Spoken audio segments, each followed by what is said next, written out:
used to say you behave that way by default. There's a difference between default and fault. Okay, default, you didn't know you were doing it. You didn't know any better. You were just following patterns that were programmed into you. But it's not your fault. Okay, there's a huge difference. Important distinction. Number one. Number two, it's never the child's job to make the parents happy or to create peace in the family. And the child invariably fails, which instills a huge sense of guilt and inadequacy for not having fulfilled a task that never ought to be in yours, never should have been yours in the first place. It's a reversal of roles, because whose job it is to hold who emotionally, to create peace.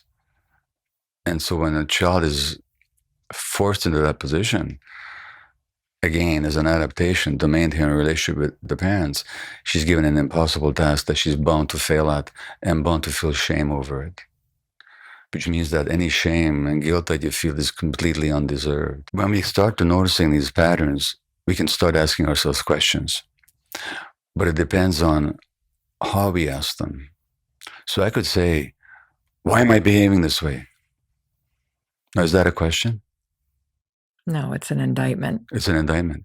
But if I said, I wonder why I'm behaving that way.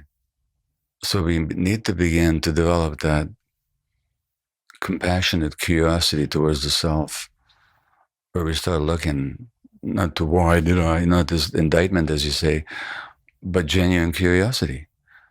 And from that perspective, pretty much everything anybody thinks is wrong with them is actually begins as an adaptation, or it begins as a failure of development because the conditions for development were not adequate. And so then we can understand. Now, it's not a question of being victims. That's the last thing we want to do, is to foster victim mentality. They did this to me and now I can't help it.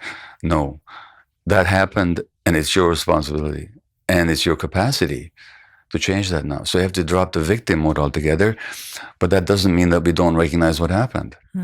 So to say that stuff happened to you, and I get the sense that something big happened that you haven't articulated yet, but something big happened to you at some point, to recognize that is not to say that you're a victim. It's just to say that whatever happened had certain impacts and fostered certain adaptations on your part that made you behave and undermine your development in a certain way.